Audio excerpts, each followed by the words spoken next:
Ahora pasamos a la tercera ponencia, que se llama Signo Geoclip. La van a desarrollar ellos dos. Ella es Nancy Bobillo y él, Jacobo de Toro. Hola. Bueno, pues estamos aquí dos personas que venimos en representación de un grupo de intérpretes y de profesores que estamos sensibilizados con la inclusión, en la creación de material inclusivo. En este caso, lo que os vamos a enseñar es la creación de videolecciones de geología para que el alumnado oyente lo pueda aprovechar, pero efectivamente crear un material que esté signado, ¿de acuerdo? Como veis aquí, somos una serie de profesores y de intérpretes que creamos un grupo que en nuestro tiempo libre pues estamos creando este material. Inicialmente yo, Jacobo, os voy a dar los inicios de cómo surgió este proyecto y ya luego Nancy os va a explicar cómo fue el proceso de videoproducción y de adaptación para la lengua de signos.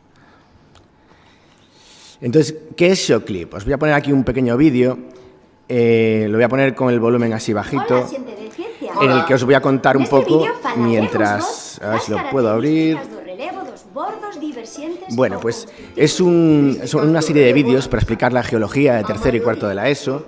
En total son un conjunto de más de 20 vídeos cortitos de entre 6 y 8 minutos en el que intentamos que el formato sea muy visual, muy atractivo para el alumnado y en el que explicamos pues el estudio del interior terrestre, los métodos de estudio, la tectónica de placas, capas de la Tierra o la geología de la Tierra, ¿no? Esto lo hicimos durante 2 licencias de estudio que nos dio la Consejería de Educación a profesores para poder crear esto, pero solo a los profesores.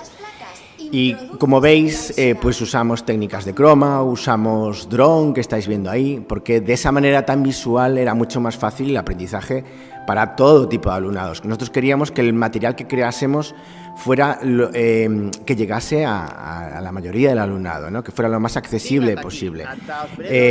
Usamos también cámaras GoPro para tomar imágenes en movimiento, como estáis viendo ahí, etcétera.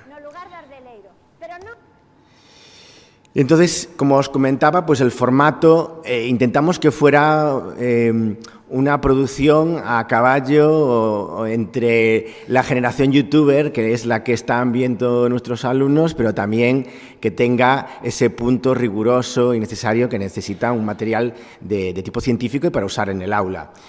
Y alternamos, pues como visteis, pues los contenidos curriculares que tenemos que impartir con pequeñas explicaciones, pero también modelos. Como estáis viendo por ahí el Playmobil, ¿verdad? Explicando cómo es el movimiento de una falla o pequeñas experiencias y también, por supuesto, tratamos frases o reflexiones características de la ciencia que son universales y también la cuestión de género en la ciencia. Yo, por ejemplo, al usar materiales signados, vídeos signados en mi aula, estoy sensibilizando a mi alumnado, aunque no hubiera ningún sordo entre mi público, ¿no? Y entonces salen preguntas, etcétera. Los pasos para poder desarrollar esto pues fue primero una búsqueda de material que pudiera haber de este tipo y no encontramos videolecciones signadas de ningún tipo. Entonces partimos de cero. Hicimos entonces una curación de material de los vídeos que había en Internet, luego elaboramos una serie de apuntes académicos lo más rigurosos posibles y que nos gustasen, y luego confeccionamos pues un storyboard en el que íbamos, en el que aparecía nuestro discurso guionizado y también los acompañamientos de multimedia que iban a aparecer. Bueno, para grabar, como veis, usamos el salón de la casa de Adela, una de las compañeras con la que hicimos esto, y muchos vídeos lo hicimos con croma, que lo estáis viendo aquí, lo voy a usar el puntero, con esta tela verde en el salón de la casa de Adela, pues conseguíamos estar en el medio de una falla o de un volcán o de un terremoto. Para grabar usamos un micrófono y aquí esto que veis que es un teleprompter, que nos facilitaba leer de una manera muy natural a cámara, ¿sí? Una vez que los vídeos estuvieron hechos, trabajamos de manera colaborativa y en red con otros profesores que nos ayudaron a subtitular. Entonces, ese punto lo conseguimos gracias a un montón de gente. Aquí hicimos un grupo en Facebook de gente que se presentó voluntaria para ayudarnos. Algunos ni los conocíamos, a través de las redes, de grupos de profesores. y también a través de compañeros que eran intérpretes de la lengua de signos. La utilidad pedagógica de estos vídeos era que era un refuerzo en el aula, pero también te permitía crear un material para el alumno que faltaba a clase, y también de esa manera nosotros vimos que si había un alumno que fuese sordo, de esta manera podía tener la videolección grabada para poder repetirla y verla cuantas veces hiciese falta. Y les creamos aquí también unos cuestionarios online usando aplicaciones y nos permitían pues, hacer una serie de juegos en clase, ¿no? Los resultados son muy satisfactorios, puesto que pensar que están en gallego, es decir, que no inicialmente, así como los subtítulos están en español, en francés, en inglés, italiano, gracias a esta red de compañeros que os comentaba, pero son más de 72.000 visitas. Y lo que estamos viendo, y que era lo que nos importaba, es que, si os fijáis, tiene un uso académico. Las visualizaciones disminuyen durante vacaciones y aumentan durante los periodos lectivos. Es decir, que está siendo una herramienta útil para el alumnado, que es lo que queríamos nosotros, que somos profes, y lo que querían los intérpretes de signos, y que fuese un material aplicable y útil. Y ahora os dejo con Nancy, que os va a explicar cómo fue la experiencia de la interpretación para todo este proceso de la creación de vídeos en lengua de signos. Hola, buenos días. Buenas tardes, casi. Bueno, nosotros comenzamos con Xacobo y Adela en Xeoclip de manera casual, a raíz de un trabajo previo de interpretación de una de las compañeras, de Cristina Rubio, con otra de las compañeras profesoras que realizó una tesis sobre el aprendizaje de la ciencia en estudiantes sordos. Entonces, a partir de ahí, de manera, ya digo, casual, y como decía Xacobo antes, voluntaria y de manera no retribuida, pues decidimos empezar a colaborar con ellos para integrar la figura del intérprete de lengua de signos en los materiales que previamente ellos habían realizado. Entonces, inicialmente se establecieron unos criterios para empezar a trabajar, que fueron, en primer lugar, que hubiera sobre todo armonía y coherencia entre voz, imagen e interpretación, de manera que se pudiese aplicar a todos los vídeos de la serie, que son, ¿cuántos son? Más de 20. Más de 20, que se pudiesen aplicar a toda la serie de vídeos, y que de esa manera se facilitase el visionado por parte de los destinatarios. Es decir, quisimos crear como una especie de minicódigo para que fuese coherente. En primer lugar, que cada actor o cada profesor, en este caso, pues contase con un intérprete propio y del mismo género. Es decir, en todos los vídeos que llevamos interpretados hasta ahora, que son 7, José López interpreta a Xacobo, y Cristina Rubio a Adela. También se acordó que hubiese otro intérprete distinto para realizar un glosario que todavía está en fase de preparación. Después se acordó que el vestuario fuese preferentemente oscuro, porque para poder destacar la cara, el rostro y las manos, dado que los fondos principales son, como podéis ver aquí, los fondos principales, si se ve en la imagen de abajo, son azul y negro. ¿Qué más? Y también acordamos que solo apareciesen en pantalla los intérpretes en el caso de estar presentes los actores, o sea, los profesores.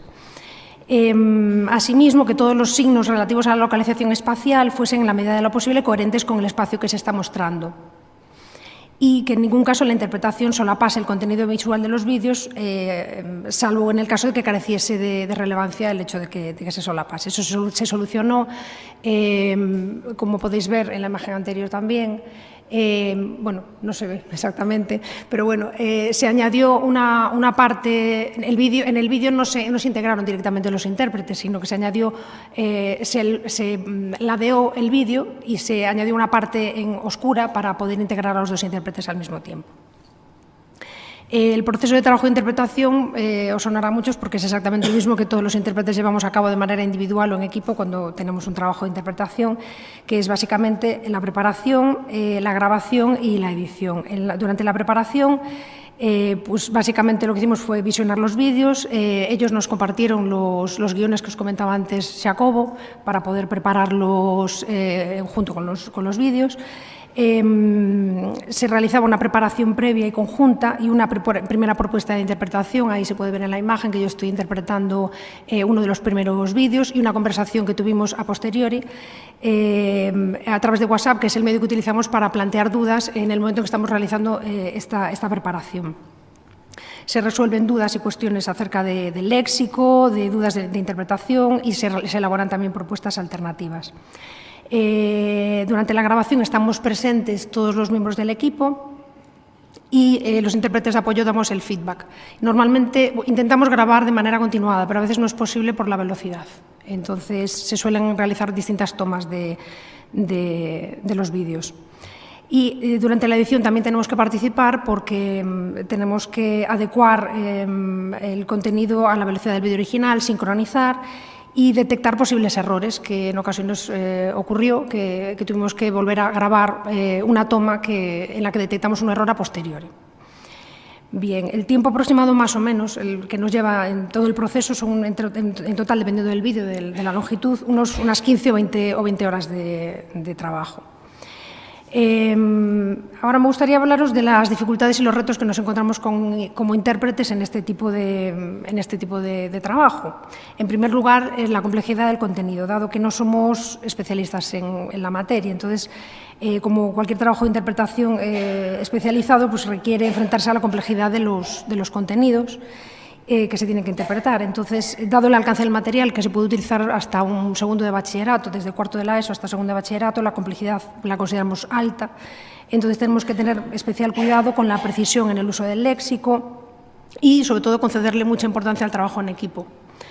Trabajar mucho con ellos, preguntarles muchas dudas y que ellos también sean conscientes de los de las características de la lengua de signos que puedan afectar o influir positivamente en la interpretación, dado que es una lengua visual, espacial, icónica, como veremos después.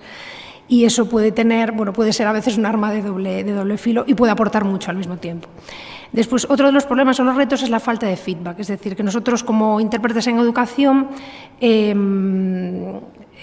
tenemos delante al alumno, sabemos exactamente si la información está llegando o no. Esto tiene que ver también con el siguiente punto, que es la heterogeneidad de los potenciales destinatarios, es decir, que sabemos que detrás de los destinatarios pues hay variables familiares, sociales, educativas, lingüísticas que van a afectar a cómo se está percibiendo lo que están visualizando. Entonces, eso en un aula en directo nosotros podemos reformular, aclarar, pausar, preguntarle dudas al profesor. De esta manera no podemos hacerlo, es decir, tenemos que tener también especial cuidado con el léxico utilizado, y tener en cuenta que la interpretación en ningún momento va a poder ser personalizada, lo cual nos supone un reto, como comentaba. Otra de las dificultades es el léxico, que, como hemos comentado antes, pues existe una carencia de léxico específico en lengua de signos y es uno de nuestros mayores problemas a la hora de interpretar. Lo que hacemos normalmente es un proceso sencillo, que es buscar en los glosarios de ciencias publicados por la Fundación CNS, en Sématos y en Spread Design. Si no encontramos el término o nos parece que el término no es suficientemente preciso para ese contexto concreto, recurrimos a préstamos de otras lenguas que también consultamos en Spread Design, o bien modificamos el signo encontrado o bien creamos un neologismo. El criterio que que tenemos en cuenta para la creación de ese neologismo, de ese término, sería que sea suficientemente adecuado en ese contexto, para lo cual a veces tenemos que consultar con ellos esa adecuación, y que sea consistente en el resto de los vídeos, utilizar siempre, obviamente, el léxico de manera coherente. Bien, después tenemos que tener en cuenta también las posibilidades de la lengua de signos para representar imágenes. En este caso, a veces no solo la lengua de signos aporta, es que a veces es inevitable dar información, describir la realidad. Sí, no me va a dar tiempo mucho más. Entonces, tenemos que, por ejemplo, tener cuidado a la hora de especificar un tipo de movimiento, porque puede ser que a nosotros nos resulte coherente, pero desde una perspectiva especializada y científica no lo sea, por ejemplo. Y después tuvimos algunos problemas técnicos,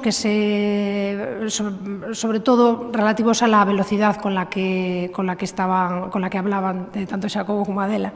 Y ahí pudimos solventarlo gracias a algo que no nos parecía, en principio creímos que no funcionaría, que al final funcionó, que fue acelerar la interpretación en ocasiones para poder sincronizarlo con la voz.